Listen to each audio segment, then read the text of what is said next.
Winner bracket final, Towers of Doom, best of 5 series between Exodia Light and Team RIP, everybody. So, we are in the new patch, lots has changed, we are in Group B right now of the Eternal Conflict, 1,500 euros are on the line here for the tournament, and we'll see how the patch keeps impacting all of those games and also the picks.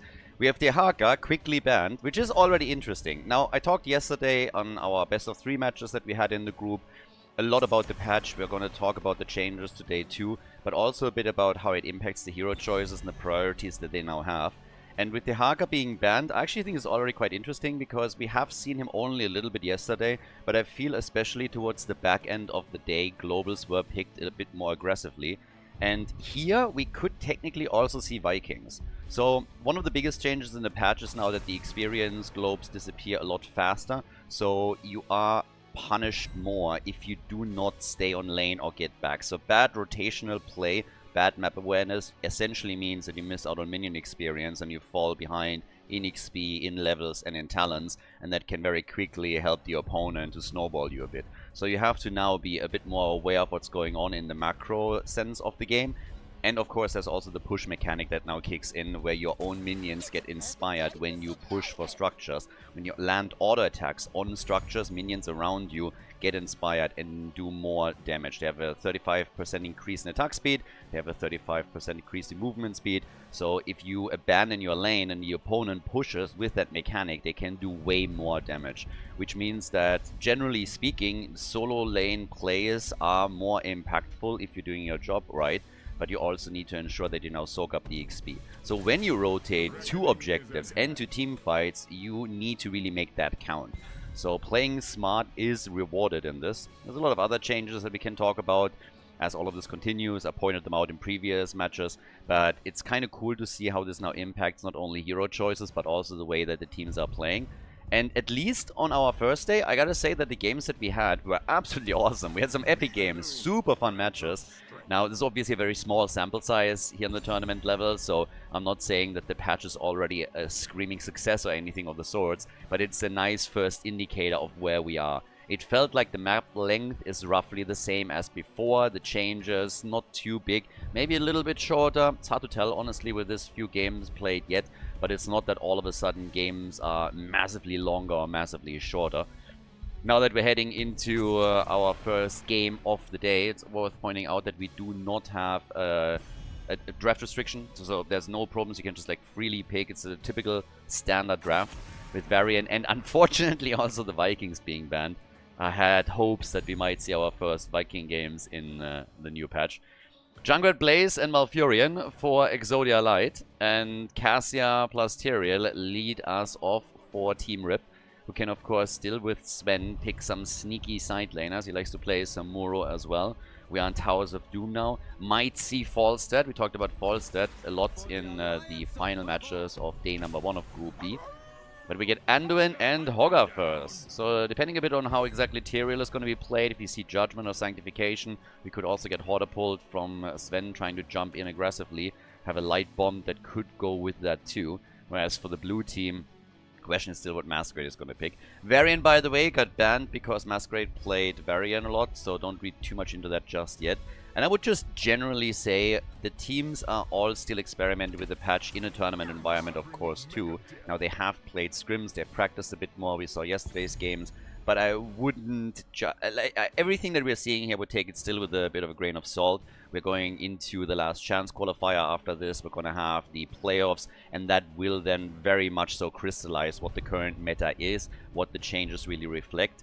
And I personally believe it's more so a change in how you approach the map itself and how you play on the map than picks. Now, there will be pick priority changes, and we actually have a Deathwing pick, which we haven't seen in an eternity.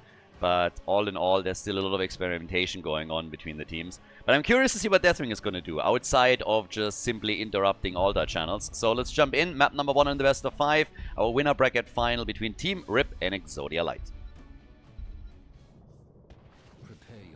Exodia Light on the left in blue. The team with Hazorbs on Junkrat, Bloodcool on Maiev. We have Copenhagen on Blaze, Yasuo on Malfurion, and Masquerade, after he got his variant denied to him, is now playing ETC with Block Party on level 1.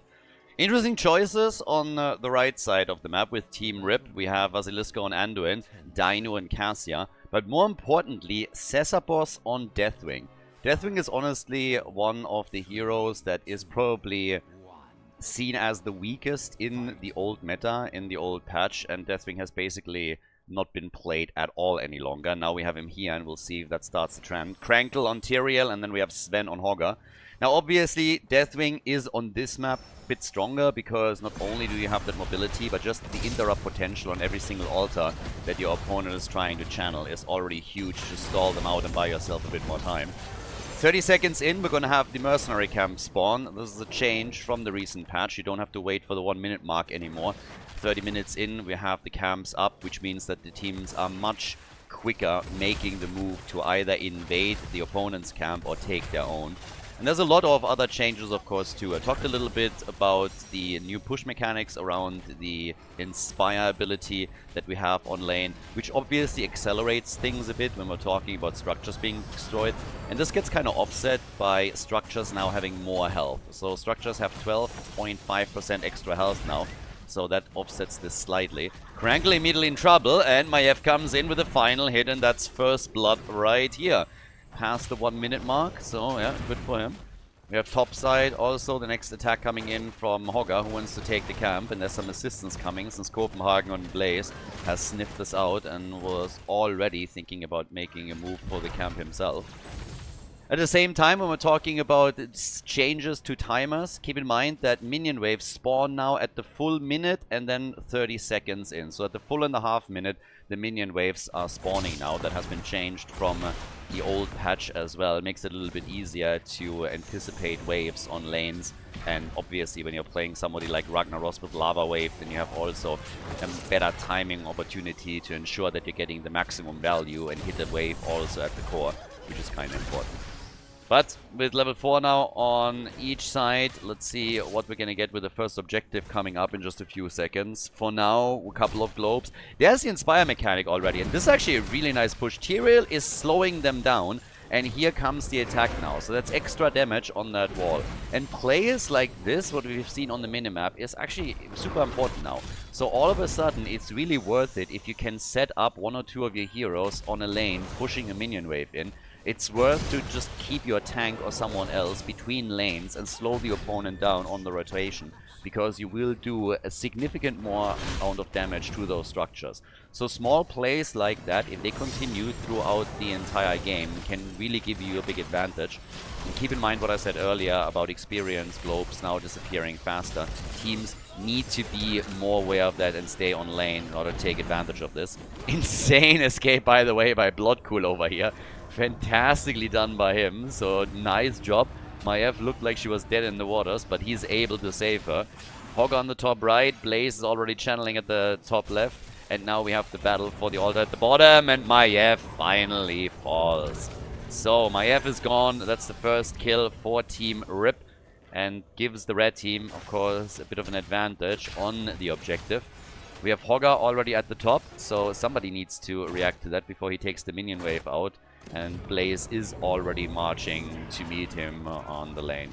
Down at the bottom of the map, still Deathwing, Majestic Dragon, with an awesome skin as well. The Jade Dragon skin, always fantastic. As long as you don't take the Turkey skin, I'm totally on board with that. But that's just, it's an awesome skin. I really, really like it. The entire model is just absolutely gorgeous. So, nicely done there. Level 7 talents already. That gives us also the grounding rod for Cassia, played by Dino here. Going up against his old teammates, basically, in this tournament. Bit of a slide. Damage against Cesarbos. And Deathwing still able to get out. Not really a big problem for him. We currently have the teams both hitting level 8 around the same time, as the focus on the mercenary camp still continue. Both teams with the pumpkins down at the bottom of the map. And the one-on-one still being aggressively played out at the top, with Copenhagen this time locking in the extra pumpkins. We have seen a few of the games already on Towers of Doom, and I gotta say, from all of the maps where the new patch mechanics come into play, this one is maybe the weirdest. It's interesting because it is now in a late game scenario much easier for you to take structures down with the minion mechanic. And it's also much easier for teams to retake a bell tower. So with these bell tower exchanges that we oftentimes see on Towers of Doom, it's kind of interesting how this now happens in the new patch. Towers of Doom is a little bit special in that regard. And specifically when we're talking about bell tower exchanges at the top, this is where it's the most noticeable, because teams don't quite as aggressively focus on defending a bell tower that they got at the top lane. It's more so the bottom lane that is the important one here. Tether already coming out, nice root on the ground too, but they're going for Junkrat. Hazorp's about to die, he gets the heal. Cesar boss still wants him though. Bloodcool also rushing away. Maiev is the first one to fall. And Deathwing has to retreat here. But this looks like another altar channel for Team Rip. They're coming in, lock that altar in, and it's another 4 shots against the blue team's core. As we have the side laners rotating towards the top, and here come the level 10 abilities. And as expected, during the draft, we have Judgment, Light Bomb, and Order Pull. So all of that set up with Deathwing going into the Bellowing Roar. ETC with Mosh Pit. Masquerade is going to be looking for that Mosh, and Deathwing is already attacking here in the middle. Inspire mechanic is kicking in, and so far he's not met by any resistance. Bloodcool and Hazo are now making their way over and burn the minion wave down quickly. And this is just generally advised that if you have AoE abilities, you take the minions down fast when your opponent pushes for structures to ensure that you're not losing too much here. Masquerade is also getting pushed back a little bit. Deathwing already popping his cooldown, and well, with the next altar spawning vertically at the bottom of the map and the middle, we're now having more pumpkins claimed. Crankle the entire time with Tyrael also makes some really nice moves here. Over on the left side, pumpkins already taken. Team is very even in experience, by the way. The raw damage output, Tyrael is the top damage dealer, for example, on the side of Team Rip with 12,000. We have 18,000 for Junkrat. It's kind of funny though that Cassia is below Tyrael, at least for now. This is going to change. Nice jet propulsion straight into the face of Hogger, which to be honest can only improve things. I mean, he's never been a beauty in the first place. So that hit and stun, if anything, will improve things more than they will hurt. So yeah, that's at least 1 plus. We have 2 kills to 1. Not a whole lot so far, but still quite a bit of aggression and teams going for small skirmishes. It's Bloodcool that died twice on the blue team side, and now that Tyrael was going for him again. We already had the disc out. Root on the ground, bit of extra damage against Tyrael. Can still jump out here. Junkrat against Deathwing at the bottom of the map, but the jet propulsion hit, and the bunker is already pushed out as they make the mosh happen, and it's a kill on Anduin. Big battle in that choke point with Maiev dying next. We have Malfurion with his ult, and he's able to keep at least some of them alive.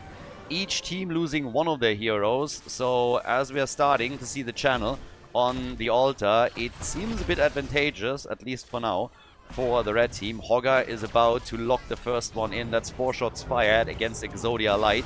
And now the attempt to get number 2 at the bottom of the map, where Deathwing might even be in some trouble. He gets body blocked here. Masquerade wants to make sure that Deathwing goes down and gets a bit too close to the rest of the team. So now the cow is low. Deathwing tapped the fountain and is coming back in as Hogger is jumping in deep. Cooldowns are soon going to come back too.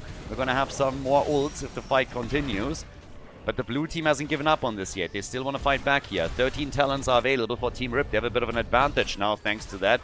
Yasuo with the channel and Deathwing with the interrupt. That's the beauty of running Deathwing on Towers of Doom. Really tricky for Exodia Light to get that channel completed. Nice pull from Anduin. Saves Dino. Ults are slowly coming back. We have Judgment. We have Hoarder pulled. We have Light Bomb. They could use all of that again. Bloodcool again with the channel attempt as Hogger is moving towards the top. Interrupt already through. And with the blue team now also on level 13, it's at least an even fight. Another interrupt, and they just keep coming. Dino is also sitting there, wants to make sure that he gets some free damage in too. Whereas Hogger and Blaze have now just started to rotate between the top and the mid lane in order to get the experience for the teams. And Maiev has given up on this. Maiev has realized this isn't happening. As long as Deathwing is just focused on interrupting, we're not going to get this unless we're going to go for double channel.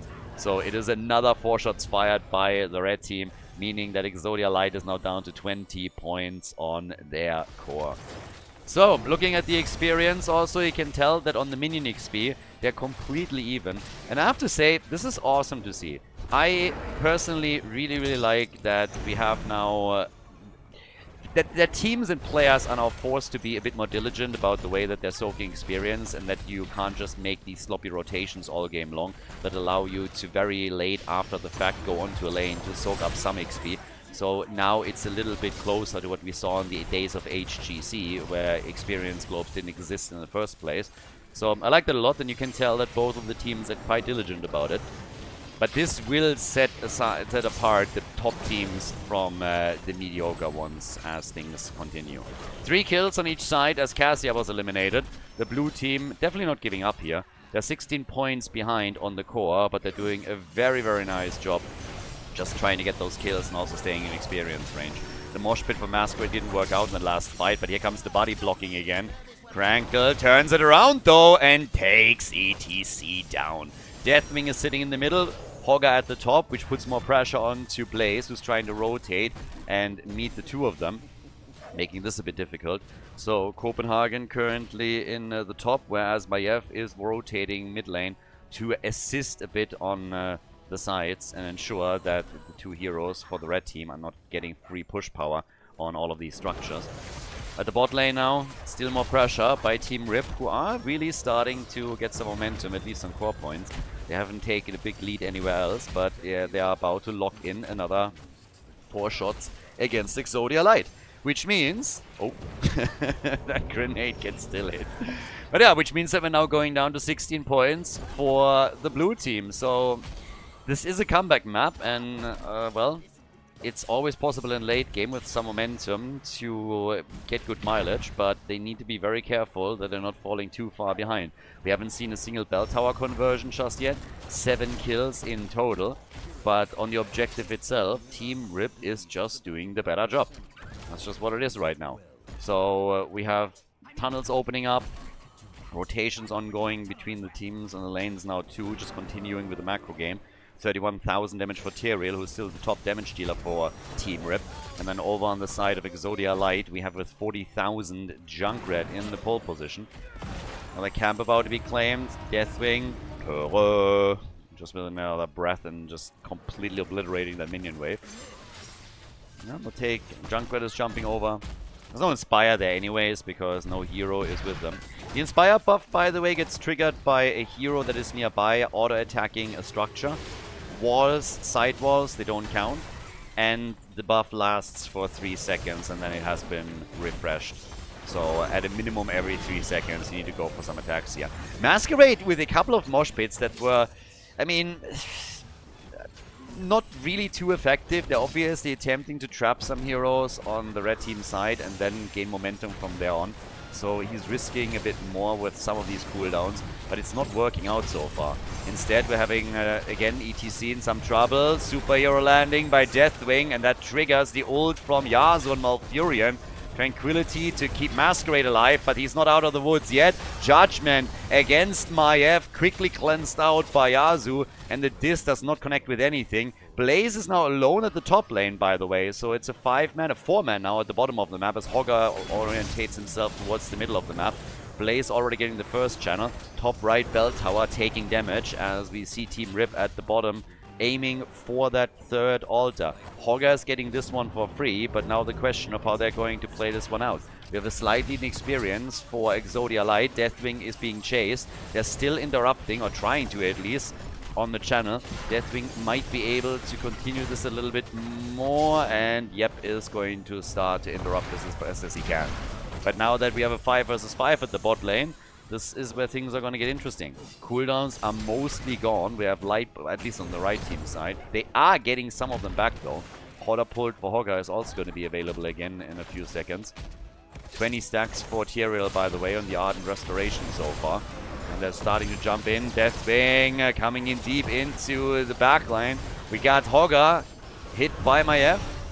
Light bomb, and ETC is gone. ETC eliminated. Basilisco back on the channel, and another 4 shots fired. They're down to single digits right now. Exodia Light is down to 8 points on their core, and they are still playing a 4v5. So more momentum currently for the team in red. They're doing a pretty good job now controlling the game, but can they push this a little bit further? They might even be able to go for the boss, for example. I mean, at this point in time, it's another 20 seconds until ETC is back, but it doesn't seem like they're going to try and take advantage of that fact. So right now, it is Cassia that has taken over the top damage on the side of Team Rip.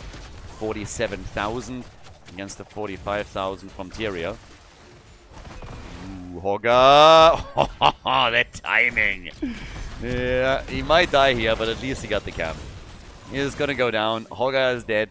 And it's half a level until we have level 20 for Exodia Light. So they are still ahead in experience. Very far behind in points on the core. They have only 25%, a quarter of what we see for Team Rip. But here comes the boss, so that's at least 4 shots fired. And this is where the team in red can now push. And obviously we're seeing the pumpkins come in. Nobody's defending right now. It's 1 minion wave only, but this is a bell tower right there. Blaze is trying to get the bell tower at the... Oh, actually Junkrat is there a lot faster than I expected him to be. Can Hazu defend? Still a lot of damage done with the Inspire buff. Blaze is trying to do all of this at the top and has a good chance of getting this bell tower, so they're essentially trying to trade. But the fight at the bot lane, this could be devastating for the blue team. They're completely outnumbered here now, and it is Maiev that falls first. At the 4th time that Blood Pool has fallen. Blaze still wants that bell tower though, and he's going to get it. Copenhagen is now pushing. We have a double altar up on the map, and it's a 5 versus 4 situation on bell towers, but we still have aggression at the bot lane. It's a 5 versus 4 on the map. Everybody is going for a channel, and this means that we have 5 shots fired against 3, unless for some reason Team Rip is able to go and get that bell tower, but Hogga isn't stopping. He channels it through, so they're getting the 3 shots. And of course DEATHWING is trying to interrupt as much as he can, but the double channel is going to allow the blue team... No, they're still slowed down here. So a lot of time wasted, which means that they only fire 4 shots. So DEATHWING bought enough time for the red team to get the bell tower at the bottom left. So it's 4 shots fired instead of 5. Fight still continuing over here. Once again, with level 20 now on both sides, we're having the attack in the middle. Lots of control at the bot lane in particular by Team Rip, which is obviously very important now. And this is where they have to decide whether or not they're going to try and defend that bell tower. And it seems like they decided against it. DEATHWING with Destroyer's Rampage, by the way. Hogga is now sitting at the top, taking advantage of that Inspire buff on the minion wave that they have here. So they're going to take this very, very quickly. Obviously, having 4 heroes around also kind of helps a little bit. And the same is happening down at the bottom of the map. So with this is the thing that I pointed out earlier. It's now much, much easier to quickly retake a battle tower on this map if your opponent is not defending, like with an entire team being set up right there. So it's a 4 versus 4 again. 5 points against 24. So Exodia Light did well closing the gap slightly, but yeah, it's still a bit tough, and there's a lot of pumpkins. That is a ton of pumpkins that could give them a bell tower. And they're all connecting. There comes Judgment though. Light bomb attempt. And they want ETC, but they don't get him this time. DEATHWING going deep into the back line. Tries to get the hit in on Junkrat. The blue team is on the run. Hogga still has his water pulled and could use it if they want to be aggressive again. Jumps in, goes for Hazu. Can't get him with Yasu healing him up time and time. Malfurion with a really nice job here, keeping all of them alive. We have the double altar at the top, and this should actually be a channel on each side, which would mean that we have only a single point left for Exodia Light. So they might decide to fight for both of the altars now. But Junkrat is already on it. He's going to get the left side, and they are much, much faster here, which should give him the time to move over to the right side. Ah, but the interrupt from DEATHWING again. DEATHWING again with the interrupt. And here's Hogga now with the channel, so it's going to be a single point on the side of Exodia Light. As DEATHWING is still interrupting time and time again. This one is hitting hard. A point against 24 in game number 1 of the best of 5. Blaze is back up at the top lane with 6 kills to 4 all in all. And obviously they're getting it eventually. But a single pumpkin, a boss, an altar, they all would end the game. Or even if you get control after a big team fight and can start the full barrage after taking all of the bell towers. So we're now 20 minutes into the game. Jet propulsion, Riptire, no kill, but Malfurion is in trouble. Yasuo hits his ult and really needs to, as Teriel jumps back out. That was an important save. If Malfurion dies, then they are just done for. So nicely done by Yasuo, and Krankle is just so damn aggressive on Teriel. 63,000 damage for Krankle, huge numbers for the main tank. Playing a fantastic game here and continuously pressuring the opponent's backline. So doing really well on it. But also lots of damage now against Deathwing in particular, who has to be super careful. The bell tower at the bottom right is under some slight pressure. And it's only important in the context of the next altar spawning at the bottom of the map. So this is going to be the altar spawn. If you lose this bell tower, it's going to be very difficult to access that position. So if this bell tower is claimed by the blue team, we could actually see Team Rip give up the next altar just to play it safe, because they don't want to be forced into a disadvantageous fight. So, time will tell. Pumpkins are taken again. Altar has been announced. This one could decide the game.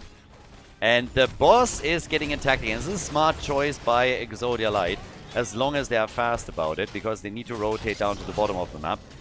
And yeah, I think they just have enough time. Blaze is already on his way. But the reason why they have to do this is because they need to remove it as a tool so that Team Rip doesn't have the option to take the boss themselves. But of course that also means that they are in position a little bit faster. Double ult on Junkrat, missing by the way. Jet propulsion from Blaze. They try to go for the Riptire. Krankle is low. Deathwing is coming in. Big damage against also ETC once more, but the disc is out and Teriel might fall. Krankle gets killed, and that's a 5 versus 4. Once again, it's Yasuo with another Tranquility that keeps the team alive, and this is going to be a channel for Exodia Light. They should now have this one safely, and they also want the bell tower from the looks of it. And since they have a minion wave coming in, this shouldn't be a problem. So that would be 5 points against Team Rip. This game is not quite over yet. 1 point on the core, and there's still a shot, because after they channel this one through, it's going to be 1 point against 11. Still a huge gap, but they are apparently also eyeing more bell tower control. Rotating also towards the top now with Maiev, as Malfurion is slowly starting to channel the bottom altar. So it's going to be 5 shots for them. And here comes the attack again in the middle. Inspire buff is making this a bit more dangerous. It's a single minion wave though, so not too much, but they're getting some extra damage in. 1 point on the core now against 11, but the red team is now reacting. Teriel is about to be back, only 3 seconds missing, and Anduin with the pull and the save. So looking good here so far. We got Blaze already moving now towards the top again. Down at the bottom of the map, Cesapos has already started to retake the bell tower, so he wants to make sure that the position for Exodia Light is not being held for too long. Also going to be important for the next altar spawn, even though it's in the middle. But they really want to retake this if they can. Blaze with another pumpkin camp up at the top. 31 stacks by now for Teriel, so a little bit more self-sustained for him. Krankle, as I said, has been playing a fantastic game, but it's Cassia that has now the top damage on the red team side with 90,000 that she brings in. We have 100,000 for Junkrat, so he already hit the 6-digit club. But Team Rip is realizing now that they can still lose this. They are massively ahead, but they have lost some of the control over the map in general. With 5 bell towers to 3, every single altar channel is now going to make a very big difference. And of course these pumpkin camps that are continuously being taken by Exodia Light are also threatening to take more points off the core. So they need a win in one of these team fights. Pumpkins are slowly being taken out. That's the focus right now for Team Rip. The altar has been announced and is spawning in 20 seconds. ETC! Oh, and that's a horrible time for that death. ETC down. They want more. Nice Vault of the Wardens by Maiev to dodge out on the stun. But still, in a 5 versus 4 during that altar phase, that is bad news. Really bad news. The pumpkins are about to be taken out, at least most of them, so no more shots fired. Even the last one is eliminated by Dainu. But Blaze is getting the channel. Where's Deathwing when we need him? And the answer is right there, baby. Deathwing with the interrupt. And now they can go into that 5 versus 4 fight, and Exodia Light just does. They have to take it. They can't afford to lose that altar. It's going to end the game. Anduin is already channeling. And it is the interrupt at the last second from Junkrat, who has to jump out though. Starting to come back in as the fight is focusing on Copenhagen. He gets hit by the ult from Deathwing. Copenhagen is low, tries to get away here and gets hit just as ETC is about to come back. Maiev is in trouble too. She gets dropped and this is lights out. It was a nice attempt at a comeback for Exodia Light, but at the end of the game it is still the red team that locks in the final altar, gets the shots fired and takes the lead in the best of 5 series of this winner bracket final. Nicely done. GG and well played. We're going to head straight into game number 2, but before we do, once again guys, if you enjoy the coverage on the channel here, if you enjoy the match, please like and subscribe. Subscribe to the channel, like the video. It also helps to boost the game to an even wider audience. And of course, it helps to get people back into Heroes of the Storm as the algorithm recommends the videos to people that were interested in Heroes of the Storm in the past. So again, before we continue, if you haven't done it yet, subscribe to the channel and like the video. Appreciate it. And with that, we're heading straight into the second map of the series. Map number 2, Battlefield of Eternity. I believe this is the first time that we have Battlefield of Eternity in the new patch in a tournament environment. Team Rip has taken the lead, so Dino is currently leading with his new team against his old team, not playing with Team Exodia this time, hence also the name Exodia Light. But I want to still see some pocket picks here. I want to see some more Asmodan at some point. I want to see what happens when a team goes Cho'Gall again. How all of that reflects in the new patch. I don't believe that any of these choices are going to be made on Battlefield of Eternity. But especially in the context of how much Cho'Gall was already played in Group A in the old patch, I expect that we are definitely going to see some of that during the last chance qualifier, maybe even in Group B, but at the latest in the playoffs. So there should be some pretty awesome matches in our near future. Teams are still experimenting a lot with the patch, they're trying out new strategies, and it could be pretty cool. I mean, back in the days of HGC, we had a lot of global abilities too that were used, and strategies where, for example, Fnatic went for a triple global and utilized that on Sky Temple to get a win. We had the McDonald's strategy back then. Some stuff that obviously doesn't work anymore these days because the game has changed a lot. But with these new mechanics around Inspire for minions, with also at the same time the changes to the experience globes, it will be pretty interesting to see what teams come up with as this continues. Are we going to get some crazy stuff again where maybe, I don't know, Samuro Abathur gets revived as a combo? We had that in the HGC days for a time as well. And I generally want to see Abathur, honestly. I mean, this is not the map to play him on, but I think we are going to see teams experiment a bit with Abathur and see what they can do there. It might allow you to be a bit more aggressive by using the symbiote on lanes, trying to get push pressure there. It might also allow you to just side soak if you are willing to go out there with Abathur and play a more proactive role in the game itself. Teams will try some of this stuff out, and we'll see if it works for them. If you have Greymane and Abathur, you might be able to go into a lane that is isolated, get a copy in, and with Inspire plus double Greymane just take down a fort real quickly. All of these strategies are probably going to be developed over the course of the next weeks and months, and it's going to be pretty awesome in the tournaments that we are about to get. A quick reminder as we're going to game number 2, there are no draft restrictions, so it's a standard draft that we have here. There's, by the way, that Samuro pick that are already more or less expected in game number 1 and didn't get. So Sven is playing his Samuro as Dino finds himself on Tracer. So with that, Samuro could be pretty cool. I definitely want to see more Samuro games from Sven, for sure.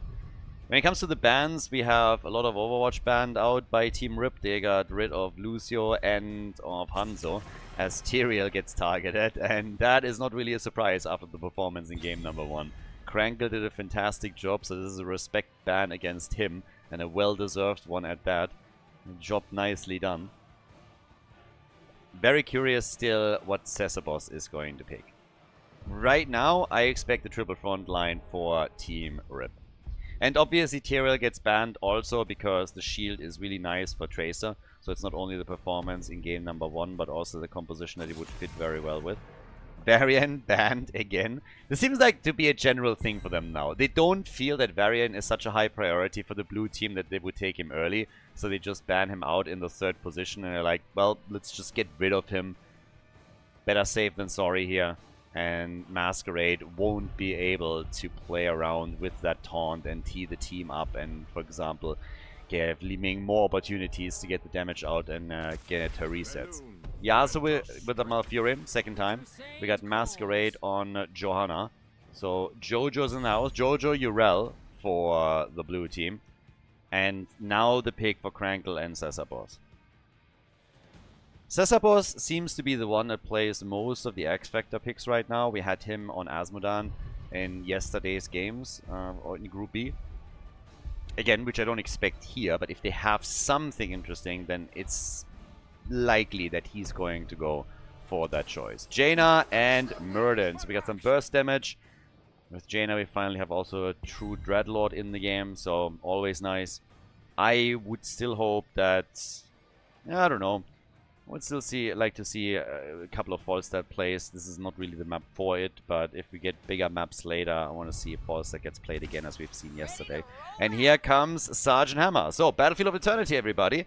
We have things lined up for our 2nd map in the best of 5 here at the winner bracket final. Team Rip going up against Exodia Light. So, without further ado, let's jump straight into the game. On the left side in blue, we have Exodia Light currently down 1 map in this best of 5 series with Hazorps on Sergeant Hammers, the German on the Panzer. Bloodcool is on Li Ming, we got Copenhagen on Urel, Masquerade with Johanna, and Yasu is on Malfurion. Over on the right side, Team Rip with Vasilisco on Rhaegar. The team in the lead, as we see Krankle on Muradin this time, going into 3rd wind as his level 1 choice. Cesarbos on Jaina. We get Sven on Samuro. That's going to be interesting. And Dino on Tracer. Way of Illusion is kicking in. And let's go. By the way, we have not seen a whole lot of Sylvanas yet. We had some games on the first day of Group B. But I expected Sylvanas to be played even more than she has. Now that you can use her even more aggressively to push and side lane push for structures, I would assume that she will get played a fair amount. But so far we haven't seen too much of that. Spray game is on point, but Bloodcool is still getting attacked very aggressively here. Urel is all alone at the top lane and is now coming down to help the team out as Samuro gets killed. So apparently the Copenhagen and Cesarbos, alright, they're just exchanging positions here. I'm still a bit surprised that Copenhagen is moving down in the first place. After he had the top lane to himself, I really expected him to simply push for structures with the minion wave, and he didn't. So now Urel has to try and get back up to the top. And, well, Jaina has already started to push this in and is able to get some extra damage in. So decent damage on that wall. Copenhagen's whole game was obviously to move down to the bottom of the map to get the team, the camp, to ensure that they are going to grab this. And they did. Together with the Siege Giants, and now have a decent position there. Quick Stormbolt already coming out. Krankle has to be very careful when he makes an aggressive engage like that, since he is quickly met by a root from Malfurion. So once you jump in and you don't have your own mobility tool left anymore, you become the target. And if there is enough damage with the burst from Li Ming and others, then you might be very quickly on the receiving end of a beating. So it has to be cautious. Now, top side is our 1v1 that continues. Urel against Samuro. We have some rotational play, but not too much. And down at the bot lane, the wall has nearly been disappeared now. There are also a couple of mechanics that we haven't really talked about yet, at least in this series, around all of the structures of the forts, keeps, and cores. You now see this circle here. This is essentially a protection circle. So if you find yourself as a defender in that circle and the opponent dives you, you get an armor boost for a short period of time. This is an ability as a cooldown. Per structure, only one hero can be affected at a time. And it is basically an attempt to make up for the change in targeting that we have on forts and keeps. there is no target priority switch anymore to attackers. So if you are next to a fort and an opponent dives you, previously what would happen is that the fort or the keep starts to attack the attacker and try and shut them down, which was of course making your own life much easier and made things much more dangerous for the attacker themselves. That's not the case anymore. Now obviously if this is the only thing in sight to attack, then it will still be targeted, but if there's a minion wave, the priority won't shift. So that's a bit of a change that's very controversial right now, also because it goes against, I want to say, established best practice for MOBAs. I'm not really the biggest fan of that change either. I don't like that armor mechanic in the first place. It also makes things a little bit more complicated, which generally proves for the majority of players to be a pretty bad thing. But we'll see how it plays out. Personally, I would have probably preferred them to just not add this armor mechanic and keep targeting the same as it was before.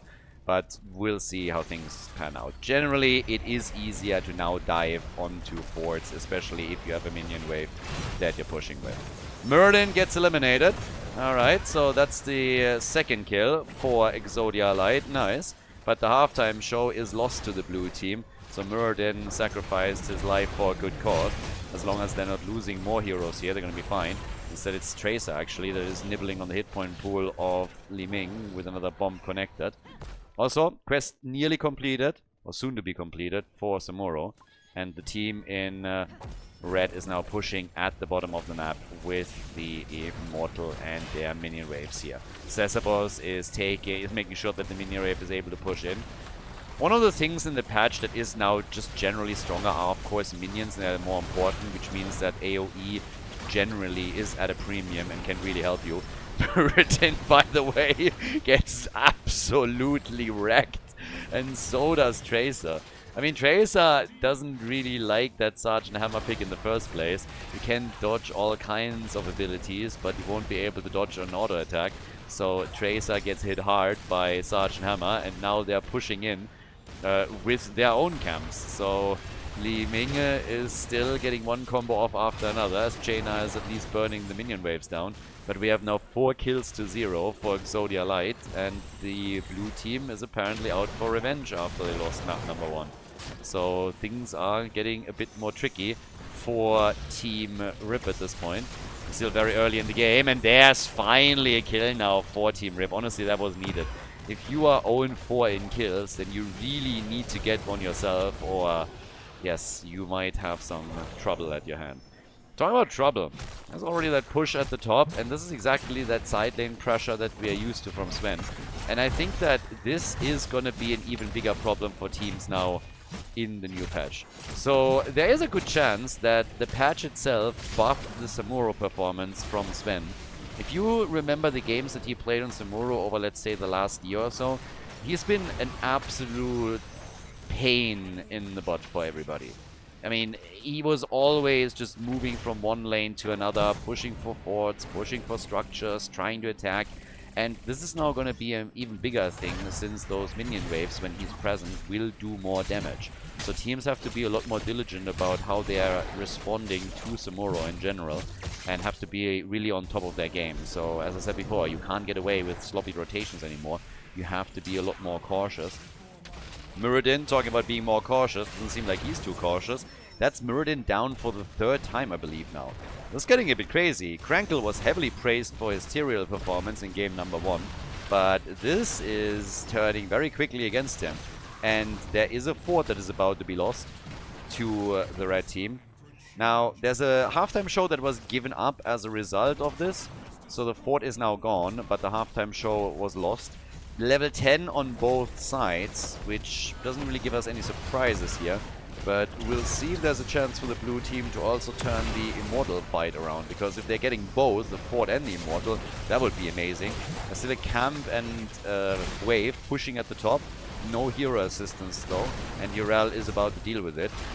But Team Rip definitely wants at a minimum now the Immortal. The problem is they're losing Jaina to Li Ming. So the mage battle currently being won by Li Ming, and yeah, that's a stun into an Immortal stun against Copenhagen, but he's still fine. Samuro continues to attack here, But this is a bit of a wild game. It's some aggression also at the bottom of the map. Top side, another camp still pushing. So the red team is very active in different areas on the map, but team fights are currently not their forte. We have 6 kills to 1. They are still going for the objective and trying to claim it here, but the fight is all over the place right now.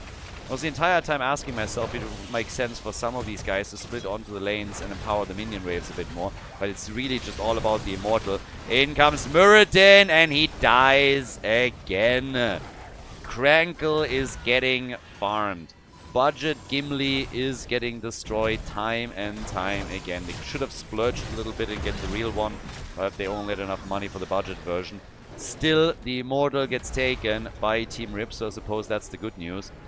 But if you just look at the count and kills, that's obviously pretty bad. Now, when you look at the minion experience, the team's very even. It's the hero experience where Exodia Light takes the big leap forward. Not a full push at the bottom of the map. Now we're getting a 3-man push at the bot lane. And yeah, it's only Jaina at the top. Sven currently sitting down here and trying to assist the team in pushing for the fort. They will likely get this one, which essentially only puts them even with Exodia Light. But the fort gets taken. They are going to get this one. The Immortal is going to claim it. And Jaina is now moving down to the bottom of the map too, trying to assist them in the team fight. Urel will arrive in a few moments, but she is a bit late. Another jump from Muradin, and then Crankle remembers that he doesn't have any hit points and moves back out. But they're turning on Sven, and he gets away for now. Where's that heal? Rhaegar. Nice, the dodge. But still Li Ming with the kill. Yeah, Li Ming gets a kill. Dino's getting out. Crankle, hop little dwarf. Hop, hop, hop. Uses his avatar, tries to get out too, and gets killed again. 5 deaths. 5 times that Muradin was eliminated. Ooh, yeah. So, Muradin is so far the hero that loses out the most in this entire battle. He's definitely having a very, very tough time here. But now they're trying to put Urel into a corner. Can they get a kill? And the answer is nope. Not able to pull that off. So, down at the bottom of the map, Sven back to business and currently just simply doing his thing here. The team is now behind by an entire level and is definitely struggling. They are getting the level 13 talents, so they're at least drawing even on that account. But with Sarge and Hammer now continuing to aggressively push for structures, this is obviously where the blue team is aiming to take out another fort, this time aiming for the top lane and trying to make their play there. Samuro, he is at least... I mean, Samuro, again, he can always change things if he uses mobility well, and Sven is a very annoying Samuro player. Copenhagen has to now retreat because they want to make sure that Samuro is not going to get too much value at the bot lane, but gets interrupted. No attack, though, with the rest of the team here, so... Oh, sorry, with the rest of the minions. Samuro is not moving in on that. He instead is focusing on the objective again. And this is the one area in the game where Team Rip has been doing well. So, at this point now, that's good. I mean, it's really good damage against the Immortal. They're going to win the halftime show once more. So, that at least is working. But here comes that fight. Can they get the kills again? Also talking about the kills... By the way, we have, look at the build here, Roar on level 13, and we even have Sins exposed right now with Subdue. So full on focus here into the talent build from Masquerade, definitely changing things up slightly with it. Halftime show has indeed been won. There's still some damage done by Exodia Light, and we're close enough to 16 to threaten that yet. Samuro is now pushing at the top, and if he takes that minion wave out quickly, he could have a good chance here. Question is also if Bladestorm would be another option to take those minion waves out a little bit faster. And Samuro, yeah, has a chance to push this, and does. Triggers Inspire, so nice and easy damage as he starts to swap back out, and Crankle is dead again. At this point I don't even know if I should mention it anymore, because it's happening so often that I believe it's basically just, yeah, we can just assume. Crankle is sacrificing himself for a good cause, that's basically it. To be fair, they are getting the objective, so Crankle just slowing them down and offering himself as a target is soaking up a lot of the damage. As long as they win the objective, they can in the long run maybe take some structures out, and it will eliminate the fort at the top. They just have to make sure that the rest of the team is still alive. Crankle still has his avatar now, so they can technically go for a very aggressive push at the top. They have to fight into level 16 talent, which is never comfortable, especially with, on the other side, now Giant Killer being in play and Mirror Ball, but we'll see how much he can do with this. It's gonna destroy the fort for sure. The only question is, how much more are they going to get? Side walls are getting destroyed. Urel against Samuro at the bot lane. And that gives them also extra experience, which helps them to catch up to the next talent here. And they might be able to get it right there. No minions currently with them, so they're solely reliant on the objective. And will have to fall back quickly. But there's at least level 16 now. That gives Rhaegar the Earth Grasp Totem. No full totem build. Urel is a bit... they were trying to gank up on her. But Copenhagen saw that coming from a mile away and already moved out. So, in addition to that, we got Muradin now with imposing presence. That's actually not too bad. This is a really interesting talent considering that he has been the punching bag of the blue team for a long time now. So this could really help him. Technically, the red team is ahead in structures now. And we are seeing also more aggression at the side with a zoning storm bolt from Crankle. Trying to shut Urel down for just a moment. Samuro, there's nobody coming down here, by the way. Samuro could technically try and push this, but they are about to lose that fort at the top, so they're trying to go for that team fight again. And Urel has actually retreated. Urel has retreated to deal with the bot lane, which means this is a 5 versus 4 now. Samuro gets attacked quickly and has to swap back out. Blue team has moved back far enough to not lose anyone here. It's really just the kills that are the big difference here. I mean, we have 10 kills to 1, which is wild. If you look over towards the experience gaps, that's where most of this comes from. Heal on Muradin. Yeah. Also, talking about heals and our supports, we're having Malfurion with the Tranquility drop. But the blue team is relentlessly pushing in, with Urel now also being back to business. She eats some damage, but they are taking that fort out with ease, just pushing past it as the next Immortal is spawning. So after game number 1 was already a super close banger, we're now looking at a second map that is pretty tight. Team Rip has taken the lead in the best of 5. This is the winner bracket final. The winner moves on to the playoffs directly, and the loser drops down into the lower bracket and has another chance there. Muradin gets popped once again. And that is kill number 7 against him. So Crankle isn't really too happy about what's going on here. And the rest of the team has to try and pick up the slack. Basilisco is getting attacked too, tries to get away here, and is obviously not going to make it. So Rhaegar is dead as well. Jaina is now attempting to sneakily push the bot lane a bit. So they're starting to go for some red Dota plays. They have won the halftime show, so even if they lose the Immortal itself, at least it's not going to have a 100% shield or anything of the sorts. So the team is trying to play around those deaths of Muradin and Rhaegar. Jaina now defending at the top, burning the minion waves down quickly. We have still the hyper mobility from Dainu trying to get some damage in, but that's just asking for too much trouble. So yeah, Dainu comes in, he gets killed too. And this is honestly really where things are starting to fall heavily apart. The team was struggling the entire time already, but now they are really starting to lose massive rounds. Not only is it the first time that the blue team will win the Immortal, but then on top of that, you have... well, are they winning the Immortal? I'm actually not so sure anymore. Okay, they are getting it. And and Samuro is dead. And Muradin is dead once more. He came, he saw, and he died again. Veni, Vidi, BG. Exodia Light is going through Muradin like hot butter through cheese. They see him, they melt him away.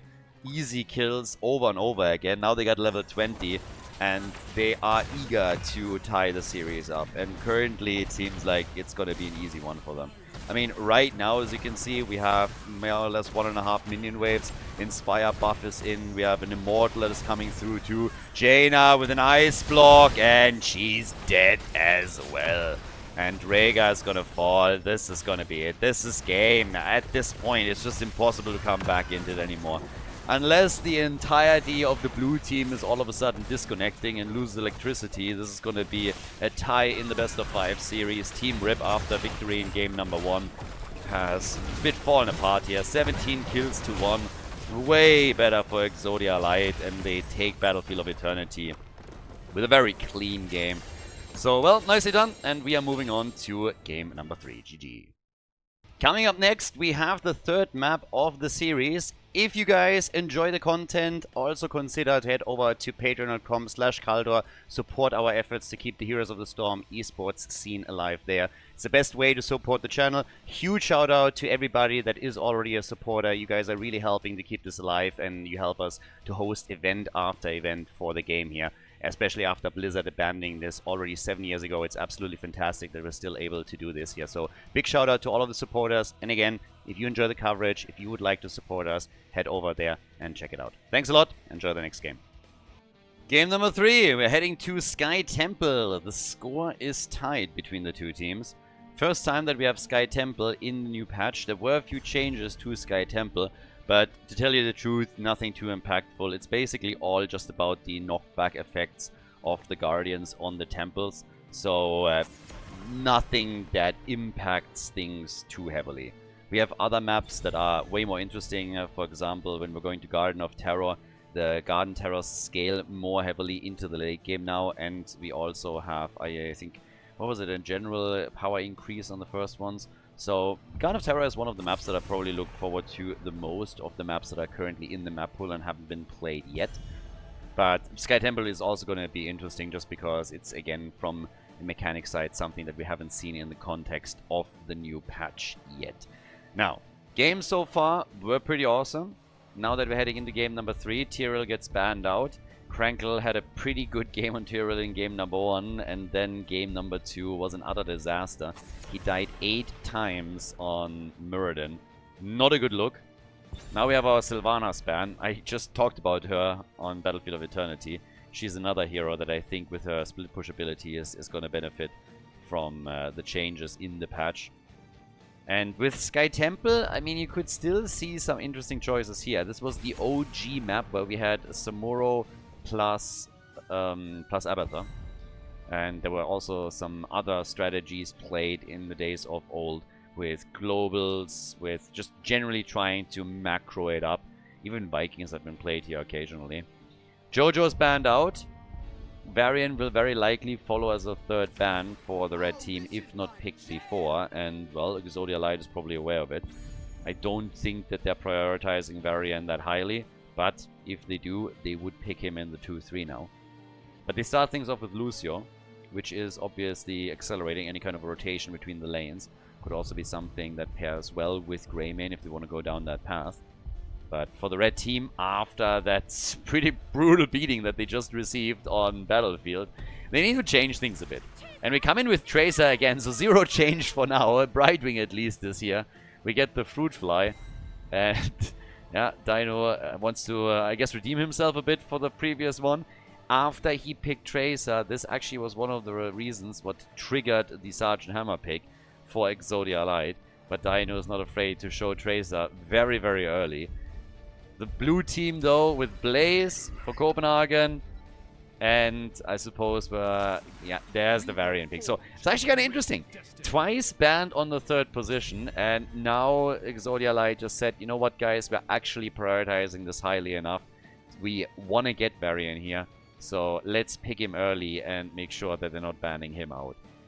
And that gives us a taunt into Blaze Jet Propulsion. And of course, after that, you want to have a bit of burst damage if you can. And Tracer is not going to like that at all. So maybe showing Tracer that early was also part of why Varian has now been prioritized higher than before. So they're banning out Sergeant Hammer instead of Varian. Getting rid of Hammer. Make sure that Tracer at least doesn't have to deal with those auto attacks anymore. Yeah. What are they going to get rid of? They may be targeting Sven. And they do. With the Vikings ban. Still waiting for my first Vikings game. I haven't seen Vikings yet in the new patch and I really want to. Most of the choices regarding heroes have been very similar to what we've seen in the previous patch. There were a few that were breaking the norms. Breaking out of that box a little bit. Asmodan in particular with Demonic Invasion has been played I believe twice. And has had a decent impact there. Played, by the way, by Team Rip at least once. Now we get Jaina and we get Garrosh. So Krankle with Garrosh can try and tee up some kills, with Jaina coming in with the burst damage. And then the question becomes, what exactly is Sven going to play in that last slot?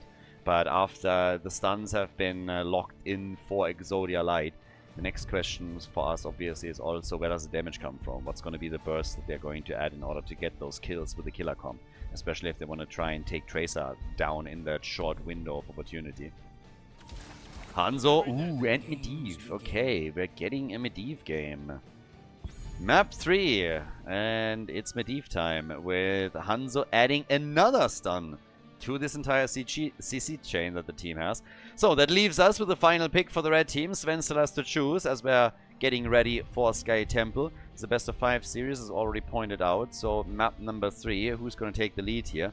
Is Team Rip able to pull ahead again, or will it be Exodia Light that now wins the second game in a row? We get Hogger, so we have our double front line here, and with that we're ready for the next map in the series. Let's go.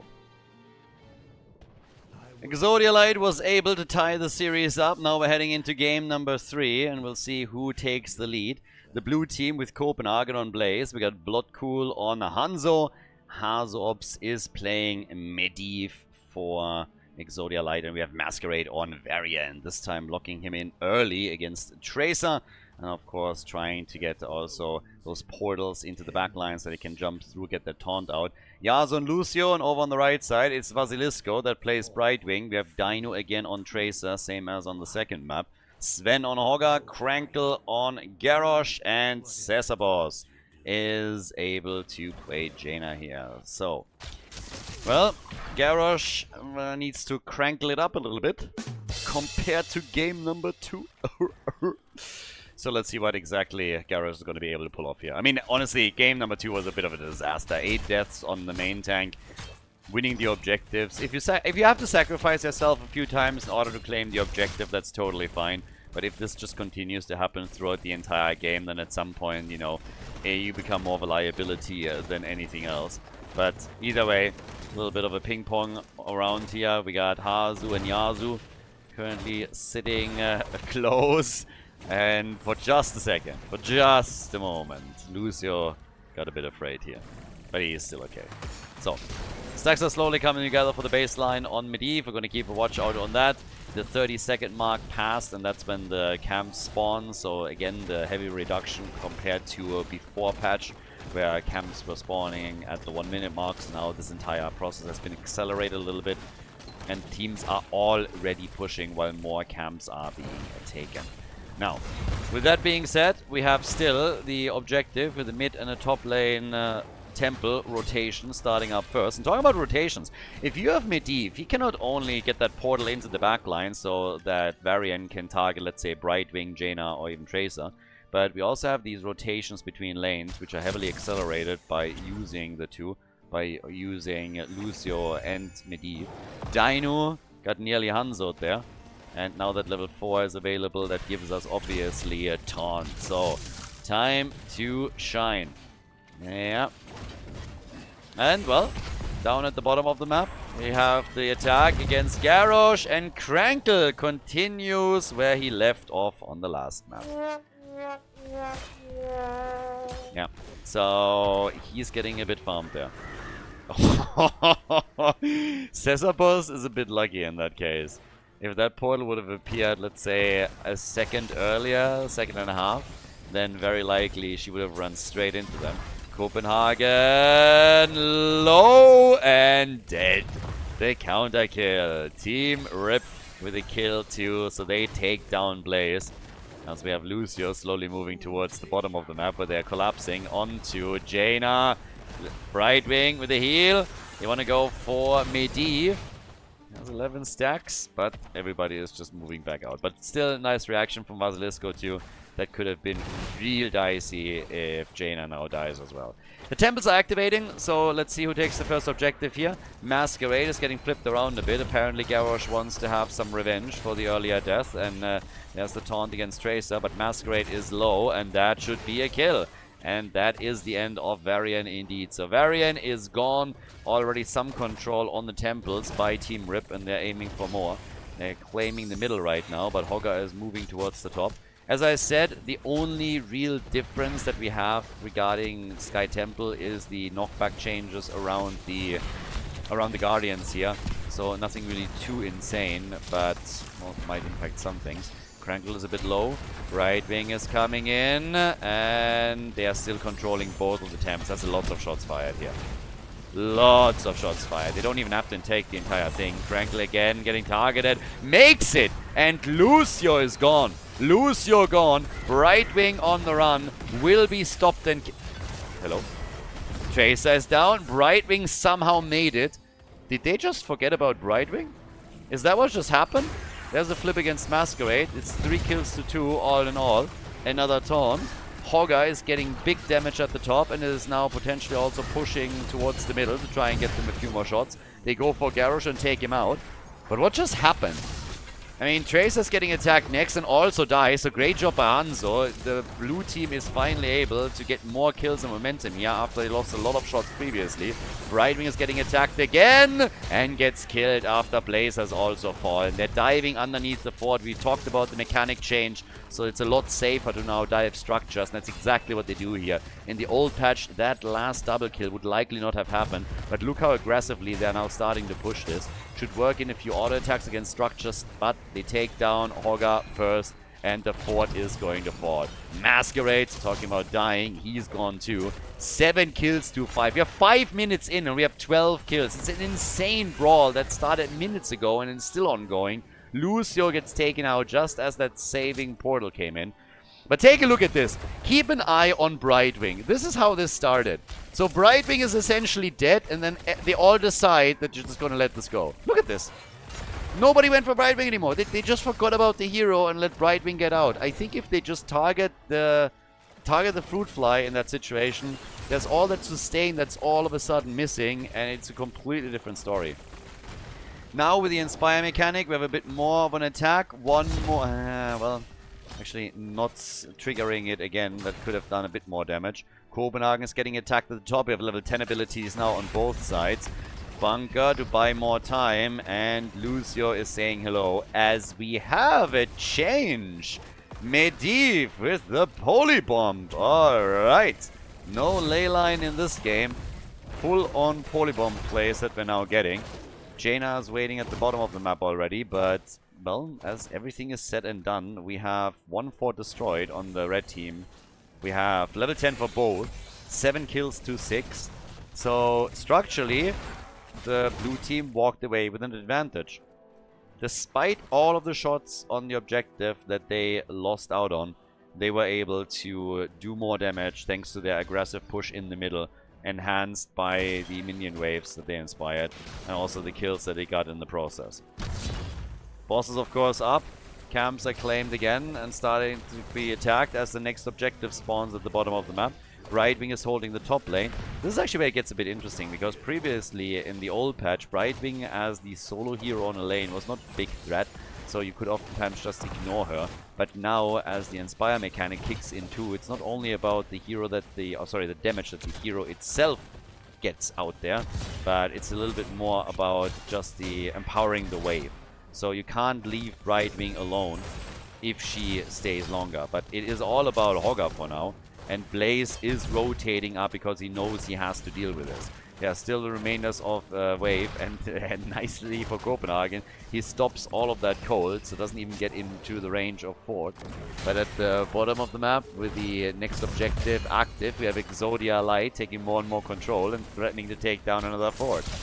So that could potentially become a problem now. We have both teams on level 12. The last few shots are getting fired by the red team at least. So they're getting a few in against the wall. But their own fort has already taken damage. Another play attempt and a nice little move by Garrosh. But the portals are still there. The arrow! But of course, shut down quickly. Lucio's trying to stop them even further as we have another taunt coming in for Masquerade. Now back on cooldown, and it's just Tracer nibbling on the edges over and over again as Hogger comes through and is trying to help the team to finally get a few more kills. But those portals are an absolute nuisance. So 20,000 damage for Tracer, 20,000 for Hanzo. The Overwatch characters once again reigning supreme here. Hogga on his way back towards the top. Rest of the team already busy in the middle, as level 13 is now available on both sides. But this is one of the closer ones for sure. Game number 2 was more of a stomp. It was a very dominant performance at the end of the day from Exodia Light. Took a while for them to gain enough momentum because they weren't able to win the objective initially, but at least team fights were essentially theirs from start to finish.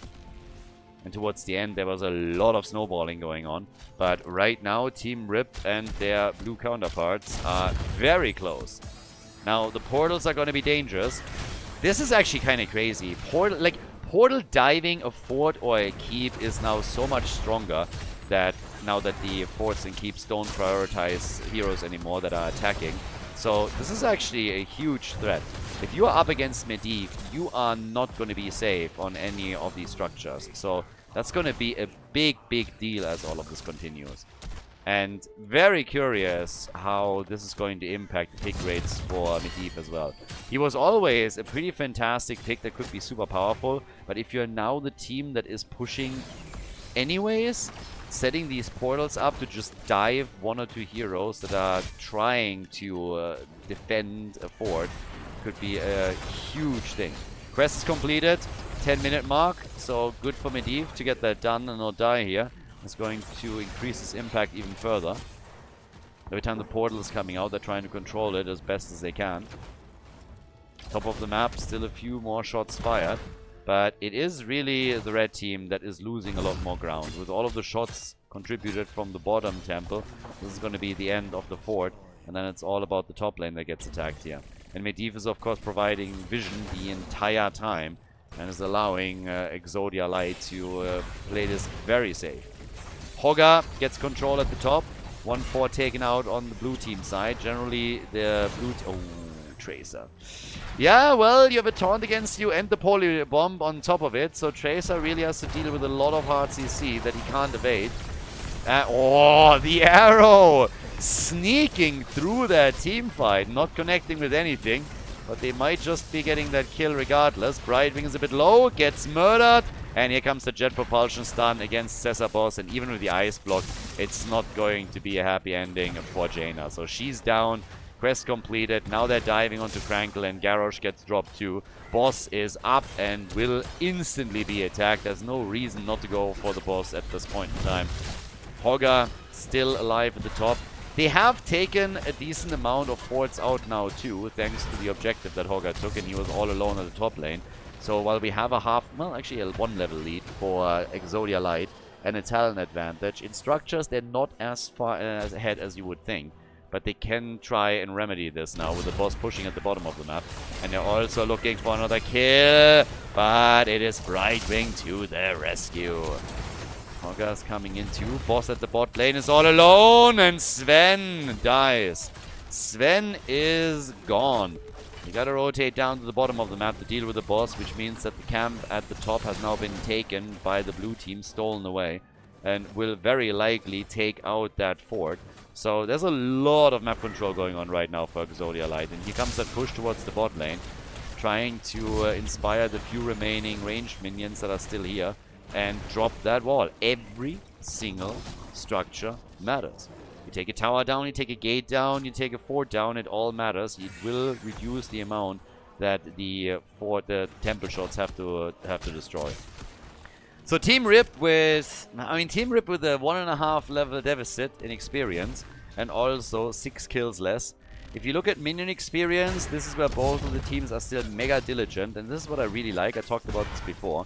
But then mercenary experience, hero experience, passive experience, and structural experience, all leaning heavily towards the blue team. So Exodia Light really worked hard to get that 1.5 level advantage that they're currently running. It doesn't translate yet into another talent lead, but level 20 is of course much closer for the blue team. Temples are activating, and it's a double temple that we have. Blaze is pushing the top. This is where Team Rip needs to be careful, and they're sending Jaina towards the top to deal with it.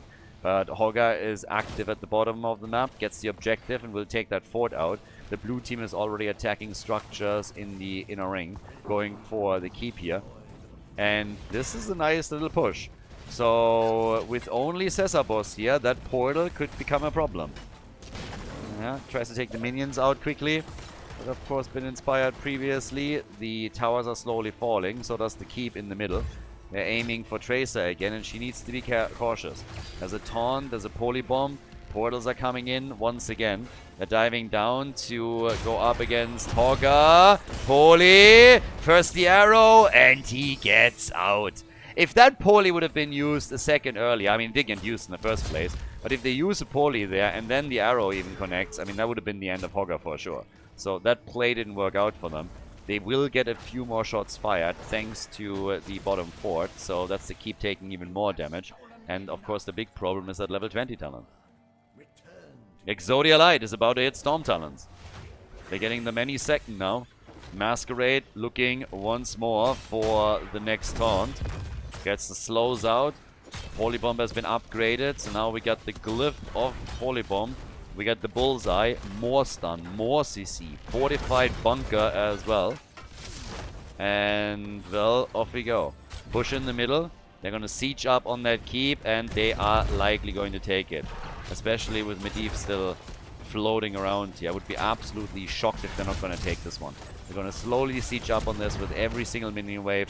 Try and let the catapult do some extra damage. Poke from range. And there's just no way for the red team to do anything about it. So keep is gone. Catapult pressure through the mid lane. There's nothing else to take on the map either. There's no camp that is up. There's no objective that has spawned. So they'll start to rotate around towards the camps that will soon spawn so that they can take those siege giants. But of course, the red team is essentially pinned down in their own base now. They're not going to move out. Not against the portals from Medivh. 40,000 damage from Jaina, 35,000 for Tracer. She has the same amount of damage that we see from Hanzo. Ooh. Cesarbos is going out pretty far here to get that experience. And, well, it makes sense, obviously. They had some vision at the bot lane. Minion waves are being taken out. Another keep is getting attacked. And nobody is moving in on it. The red team, they are realizing that they will very likely lose this one too. More attacks. Couple of Inspire minions. Not really a whole lot left. Not that they need a lot to take this one out. So that's the second keep removed, leaving only one at the top lane. And, of course, with the temples now activating in 7 seconds, that is a problem. The good news for Team Rip is that they're going to get their own level 20 talents, at least for the objective fight. That was definitely needed. Something that was necessary for them. But with that, we have the blue team starting to push in on this. Level 20, as I said, available now on both sides. Garrosh hasn't made his choice yet. Brightwing with the invisible friends. And Garrosh goes for the upgrade. Goes into the Death Wish. So, right there, Sven, aggressive. Red team needs kills. They need momentum. They need to take some heroes down. They have a push going on at the top lane, but down at the bottom of the map we have catapults and siege giants. Polybomb already used. Arrow from Hanzo, chained up as well. Not enough damage to net themselves a kill. Bunker, already gone. They go for Crankle. They try and get the kill here. Crankle, they heal. Masquerade, low. But so is Jaina, and they both die. Varian and his mistress are both eliminated. Blaze falls a moment after that. So the blue team is now down to 3 heroes as this push keeps doing damage. And this one will soon get dangerous. But Tracer gets also dropped as more and more shots get fired against the blue team's keep in the middle. The problem is that the red team is insanely low. Especially Basilisco here. And I don't think they're going to make it long. I mean, all of them are super low. And they're getting chased now by Lucio. Brightwing is the first one to die. Crankle might... No, he's not going to get out of this one, is he now? Gets Hanzo'd. And this is a 5-man team wipe. The core about to be attacked. And again, the Inspire mechanic triggers on the core, of course, too. First, they have to take the minions out if they really want to go for it. But they're dropping the shield quickly. Nicely done. 10 seconds for Jaina to be back. It's going to take too long. And here we go. And I'm wrong. The core does not trigger the Inspire ability. It's only structures, not the core. It's game regardless. Exodia Light takes the lead. GG.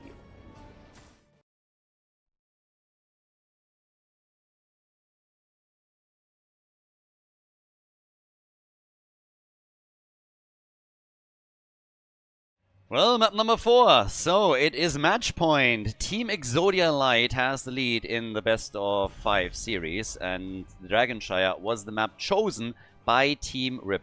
So the red team actually said they are not interested in first pick, first ban. They just want to go for the map choice.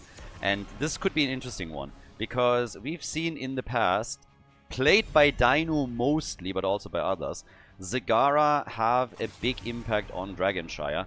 And if she doesn't get banned, then this might be one of the heroes that we're going to see here. We had on the first day of Group B already multiple Zagara picks, and some of them even with Infest on level 1, trying to double up on Infest plus the Inspire mechanic to allow her to push lanes. And I honestly want to see if eventually we're going to have a team that tries to play that style with Nidus Network over more. Now, that's always a big ask. Nidus is not really the most popular heroic ability. It's basically never getting played unless we have a bounty system where we incentivize teams with bounty tickets to go for out-of-the-box talents and hero choices. But given the context of the new patch and this Infest idea that some of the teams now have, we could see Nidus eventually, just to try it out and see if that's worth picking. Now, is that going to be the case? I don't really know, but it would be fun, you know, to see teams experiment on that end. Falstad, another one that I highlighted several times yesterday, where I thought we would see him more often, and currently I feel we don't get him a whole lot, but he had an impact, and a pretty significant one, in the games where he was played yesterday. This is a decent map where you could definitely go for a Falstad pick as well, but we start things off with ETC and Maiev. Now, with that double pick, the question immediately becomes, are we going to get a Mosh or are we going to get a stage dive? And I think this depends a bit on what exactly Exodia Light is going to play on their side.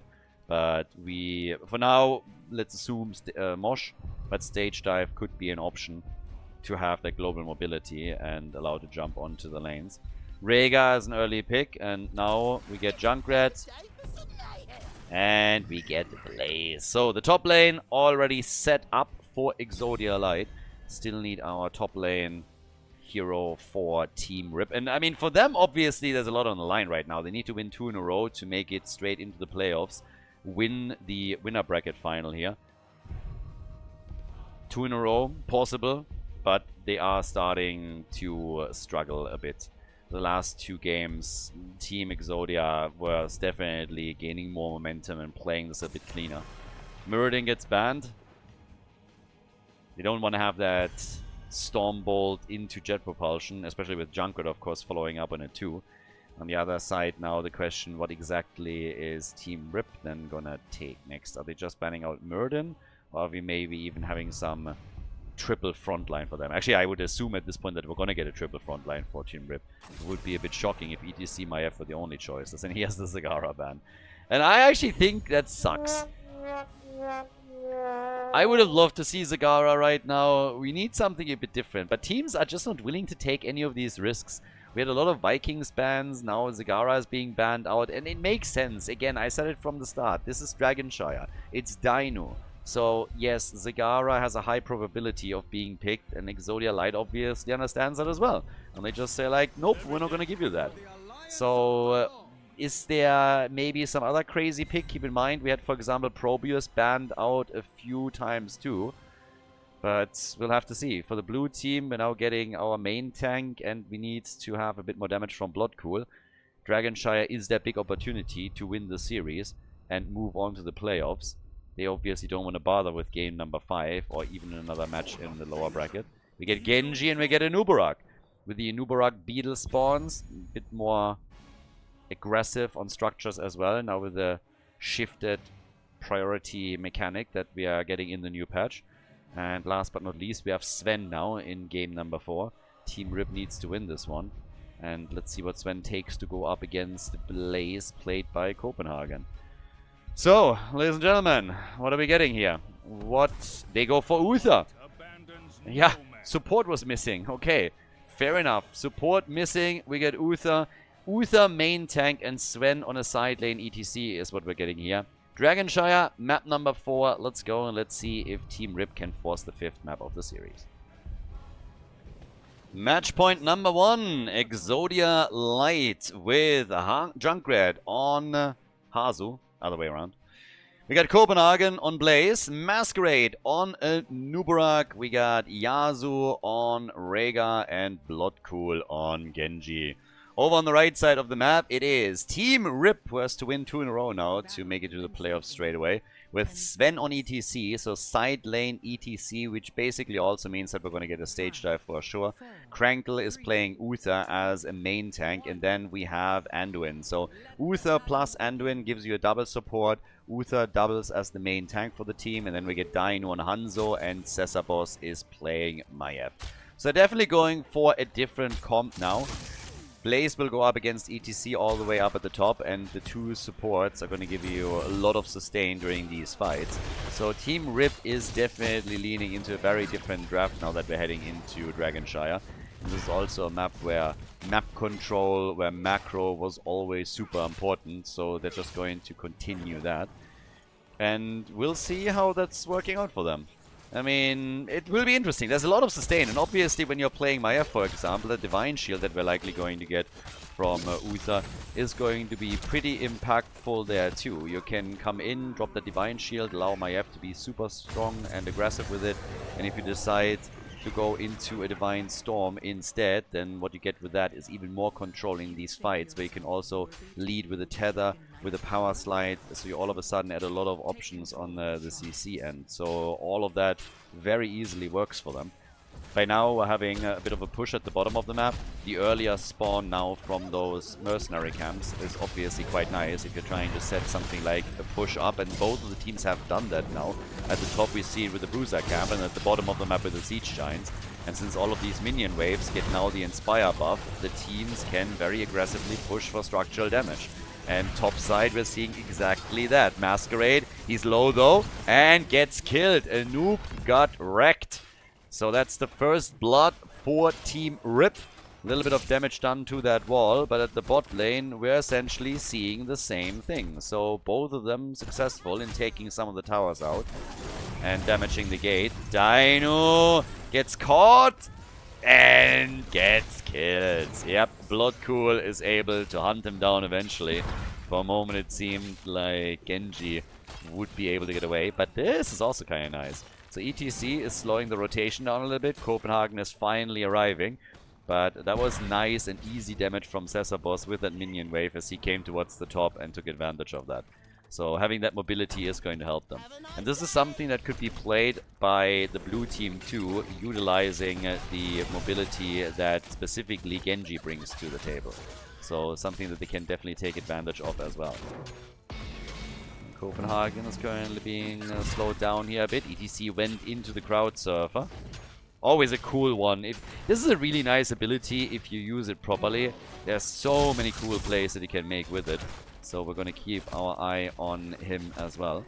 But right now, the next few attacks at the bottom of the map, they have to shut the Siege Giants down, which is what they're doing. Maiev gets caught and killed on the other hand at the top.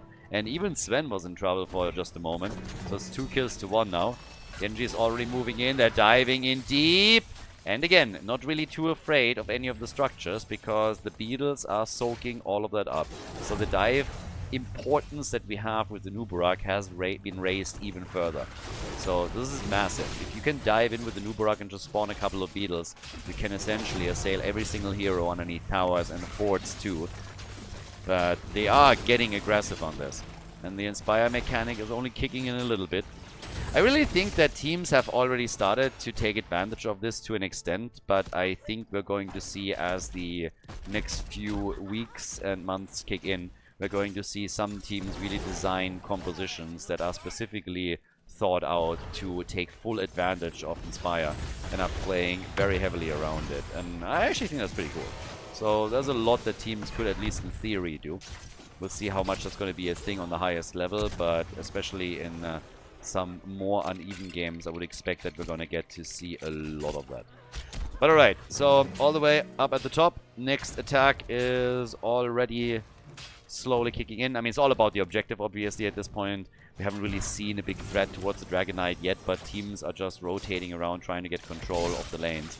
And at the bottom, Dino had an opportunity for just a moment to get them the second shrine, which so far hasn't happened. Bit of an attack in the middle of once more as Bloodcool with Genji is just looking for targets over and over again. Yeah, and on top of that, we have, of course, Copenhagen getting attacked here too. and taking actually a huge amount of damage from ETC, who went into Hammer on as his level 7 talent. So yeah, good for him. This camp at the bot lane, that could also have a big impact if they're pushing with it again. But Siege Giants will soon go up against them. Bloodcool is sitting in the middle. I was hoping to get in an easy, cheeky Dragon Knight, but Uther is around, riding on his little pleb horse as the red team is retaking the top.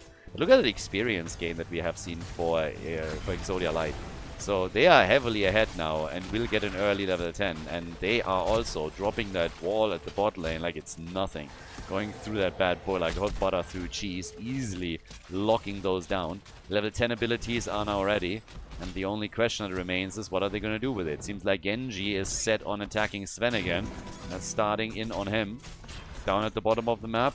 Yeah, they started to push the waves out a little bit, but Anubarak is now ready for another dive. And they're coming in with some beetle spawns. So beetle spawned, immediately soak up the shots, and the reinforcements are coming. But you see again how important Anubarak is in this context. So this is the big thing around Anubarak right now. If you are diving with him on any fort, you can attack the heroes underneath right away. And this is the idea behind him and the beetles. So they're soaking up all of those shots with priority. And that's pretty big, right? Can be big. And we'll see if teams are using that more. The Swedish team with Breeze has also done that on day 1 of the second group, of Group B. Krankle gets attacked, ETC came in, and Krankle on Uther falls. They are getting the Ancestral through on Anubarak though, very nicely done with the bunker, and Anduin falls a second later, and it's an absolute disaster for just a moment. 2 heroes gone. Honestly, if anything, it shocks me that not more heroes died, but both of the supports are now eliminated. So it was a really nice fight here by them. After they took Uther out, they saved Anubarak, who's now trying to go for the Dragon Knight, and they were able to get Anduin. Genji with the 2 kills here, so well done. And now the attack towards the mid lane and the bot lane, by the way. So Rhaegar is already sitting here, and Blaze is attacking the top. So they're splitting their forces on multiple lanes now, trying to take advantage of that Inspire buff. They just have to make sure that they're not losing any of their heroes. And after the fort in the middle has already been attacked a bit, the Dragon Knight is now moving down to the bottom of the map. Blaze is all alone at the top and is currently taking advantage of this as best as he can. So starting to make his moves there.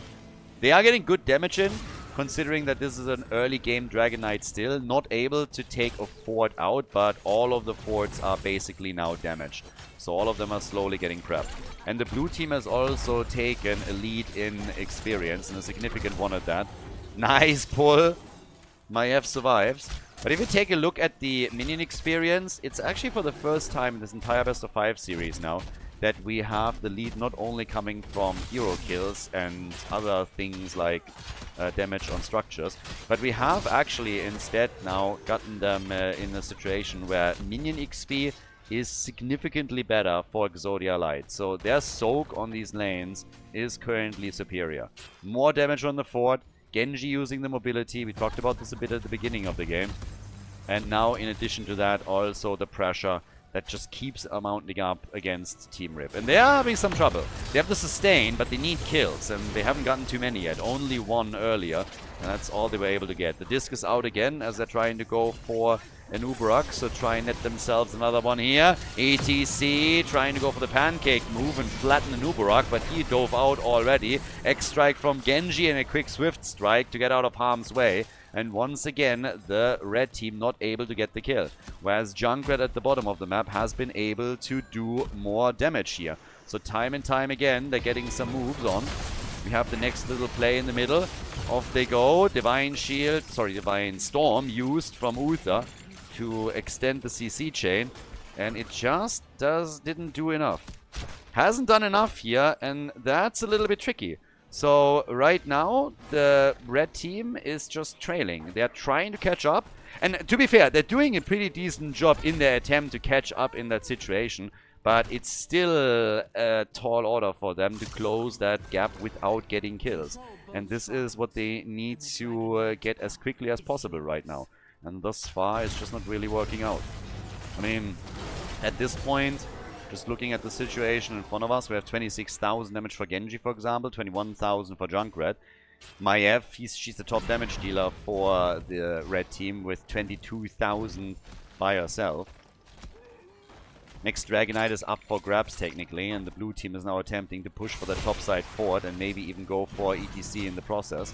Sven still fine, but oh, Anubarak might be in trouble here. Yeah, gets tethered, and Masquerade is gone. The problem is that this fort will fall. Yeah, the fort is gonna go down too much with that wave that they have here. So this one gets eliminated in just a moment as ETC dives onto Blaze, who pops the bunker, but the power slide is still available, and Blaze falls. So Nubarok and Blaze both get killed.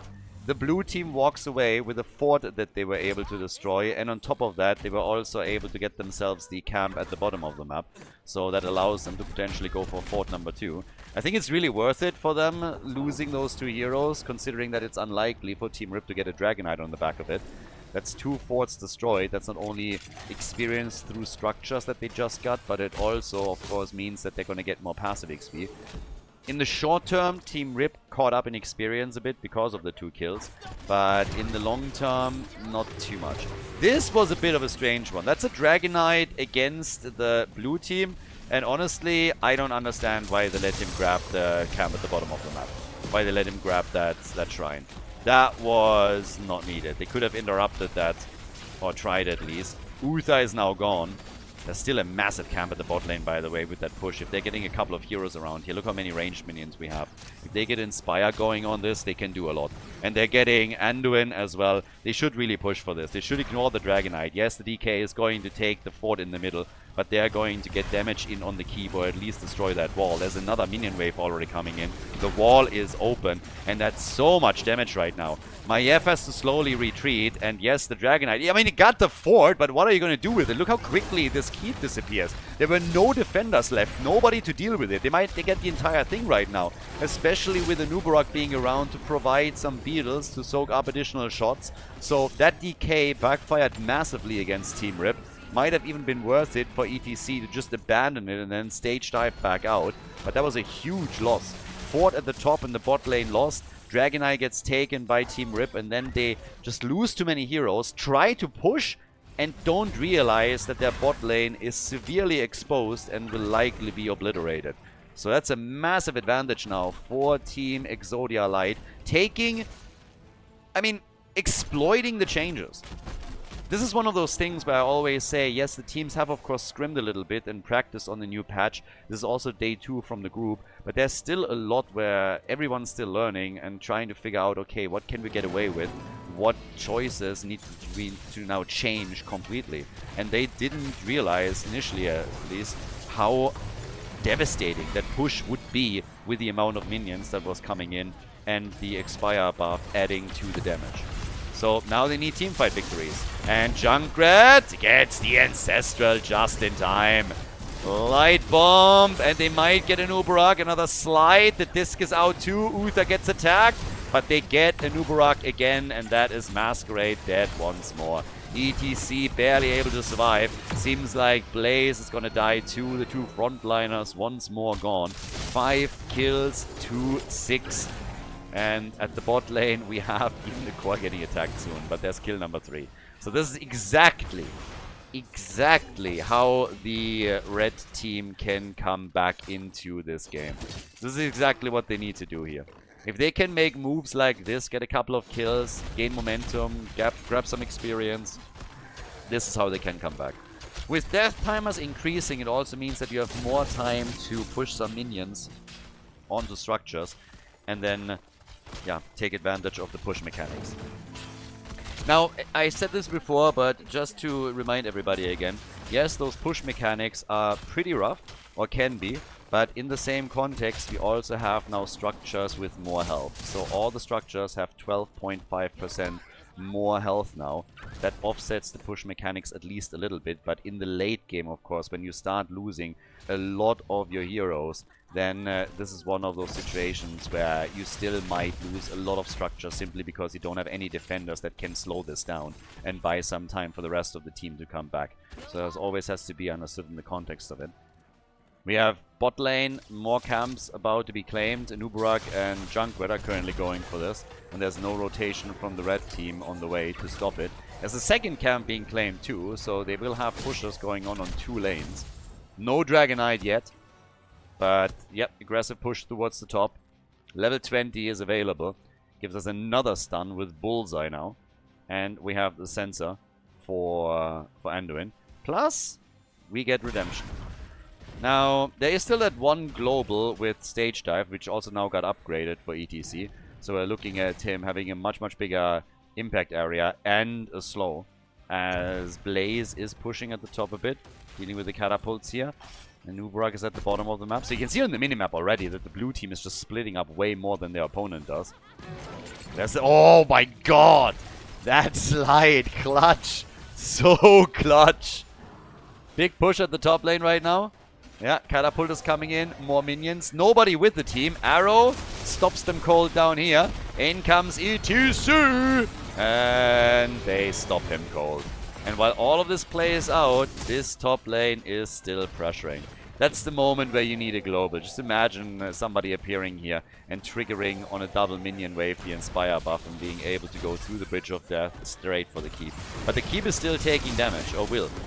Now at the bottom of the map, here comes the Divine Storm. Instantly the bunker from Blaze, and the blue team is suffering. Red team is also losing a lot of hit points. Red team might actually lose the first hero here. Crankle is in trouble. He has Redemption, but look how slowed down they all are as we have the 16 kicking in from Rhaegar. And here comes the kill chain. Resets are kicking in.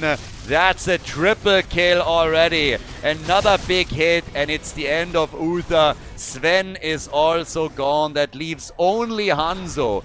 Great play here by Exodia Light, and they are making their way towards the core. Eager to end the game, to end the series, to move on to the playoffs. They get the kill. It's a 5-man team wipe. The entire team is gone, and Exodia Light takes the winner bracket final with a 3-1 victory. They send Team Rip down into losers bracket, where they will have a rematch against the DDX. Nicely done. GG, and well played. Solid series here and great performance on Dragonshire by the blue team.